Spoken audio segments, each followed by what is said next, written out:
Good morning student. आज हम पढ़ेंगे अध्याय 16 कक्षा 10 से भाग 2 वन तथा वन्य जीवन। बच्चों, वन एक विस्तृत यथार्थ बड़ा क्षेत्र है जिसमें पादप तथा जंतु के विभिन्न स्पीसीज यानी जाति तथा विभिन्न स्वरूप पाए जाते हैं तथा किसी क्षेत्र में पाए जाने वाले जंतुओं और पादपों की विभिन्नता यानी वैरायटी को उस क्षेत्र का जैव विविधता अर्थात बायोडाइवर्सिटी कहते हैं। वन तथा वन्य जीवन हमारे लिए तथा पर्यावरण के लिए महत्वपूर्ण संसाधन है। वे पर्यावरण में संतुलन भी बनाए रखते हैं। हमें कई वस्तुएं वनों से प्राप्त होती है, जैसे जलावन के लिए लकड़ी, टिम्बर के लिए पौधे, औषधि, फल इत्यादि। हम अपने आवश्यकताओं के लिए वनों का दोहन कर रहे हैं, जिससे वन तथा वन्य जीवन की हानि कर रहे हैं। इस वन क्षेत्र की जैव विविधता नष्ट हो रही है। जैव विविधता को बनाए रखने के लिए हमें वनों को सुरक्षित रखना है। इसलिए वनों को जैव विविधता के विशिष्ट स्थल माना गया है। हमारी गतिविधि के कारण वन संपदा को काफ़ी हानि हो रही है। वनों की कटाई के कारण पर्यावरण में कई समस्याएं आती हैं, जैसे कार्बन डाइऑक्साइड की मात्रा का नियंत्रण नहीं हो पाता, जिससे पृथ्वी का तापमान बढ़ रहा है। इस समस्या को ही हम वैश्विक ऊष्मन अर्थात ग्लोबल वार्मिंग कहते हैं। नेक्स्ट, मृदा अपरदन यानी सॉइल एरोजन। पेड़ मिट्टी को जकड़कर रखती है। पेड़ न होने से उपजाऊ परत वर्षा के साथ बह जाती है तथा हवा के साथ उड़ जाती है। इस घटना को ही मृदा अपरदन या सॉइल एरोजन कहते हैं। पेड़ों की अधिकाधिक कटाई से हरी भरी भूमि मरुस्थल में बदल जाती है। पेड़ न होने से वर्षा का जल बाढ़ जैसी समस्याएं उत्पन्न करते हैं। पेड़ न होने के कारण भूमिगत जल की भरपाई नहीं हो पाती तथा पेड़ न होने के कारण पर्यावरण तथा जीवों के आवास के लिए भी नुकसान होता है, जिससे वन तथा वन्य जीवन को भारी नुकसान होता है। वन संवर्धन।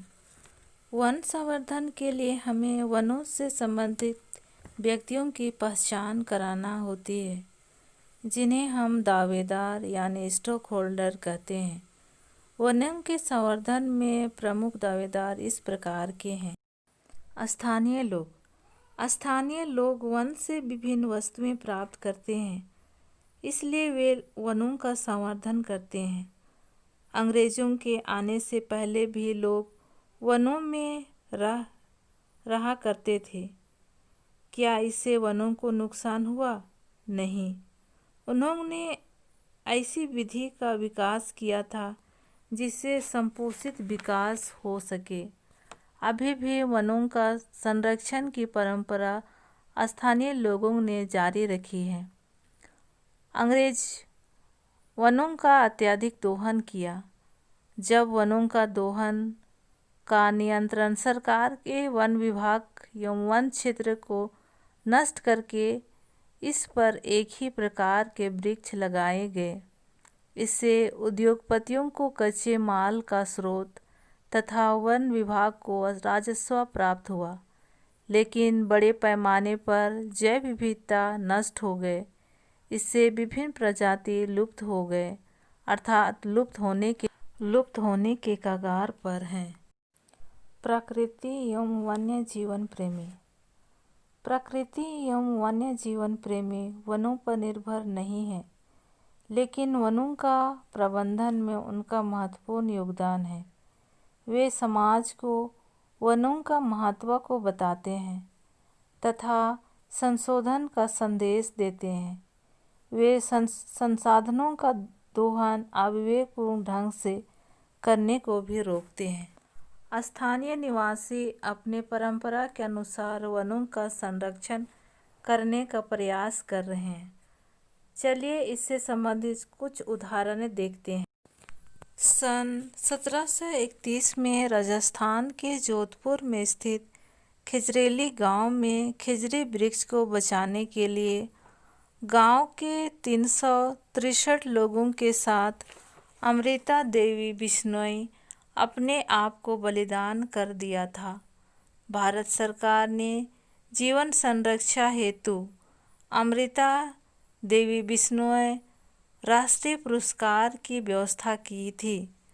उसी के आधार पर अमृता देवी को भारतीय राष्ट्रीय पुरस्कार से सम्मानित किया गया था।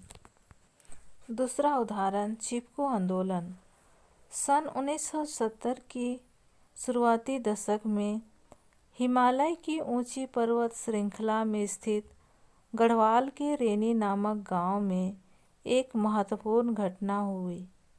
एक ठेकेदार को गांव के पास स्थित पेड़ों को काटने का अनुमति दी गई। पेड़ को काटने के विरोध में गांव का महिलाएं पेड़ों को अपने बाहों में भरकर ठेकेदार के लोगों को रोका। अंततः यह हुआ कि ठेकेदार को अपना काम समाप्त करना पड़ा। वन संसाधन का संपोषित विकास। वन संसाधन का संपोषित विकास किया जा सकता है। उदाहरण के लिए पश्चिम बंगाल में वन का अत्यधिक दोहन के कारण साल के वन बुरी तरह से क्षतिग्रस्त हो गए थे। अधिकारी ए.के. बनर्जी ने मिदनापुर के आरावड़ी क्षेत्र में एक योजना आरंभ की, जिसके अंतर्गत स्थानीय लोगों को वनों के संवर्धन के कार्य के लिए सम्मिलित किया गया। इससे ग्रामीणों को रोजगार मुक्त हुआ। उन्हें उपज की 25% के उपयोग का अधिकार भी मिला तथा ईंधन के लिए लकड़ी लेने तथा पशुओं को चराने की अनुमति दी गई। स्थानीय लोगों की सहमति एवं सक्रिय भागीदारी से बेकार समझा जाने वाला आरावड़ी का साल का वन फिर से समृद्ध हो गया। इस वन का मूल्य 12.5 करोड़ आंका गया है। वन्य जीव संरक्षण। हमें वन्य जीवन का भी संरक्षण करना चाहिए।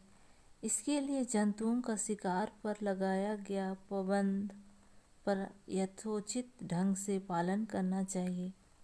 राष्ट्रीय उद्यान एवं वन्य जीवन अभयारण्यों की सहायता से जंतुओं एवं उनके रहने के स्थान को संरक्षित किया गया है। आप वन तथा वन्य जीवन संरक्षण के लिए किस प्रकार सहायता कर सकते हैं, इस पर अपने दोस्तों से चर्चा कर सकते हैं। इस प्रकार आज हमने सीखा वन और वन्य जीवन के बारे में।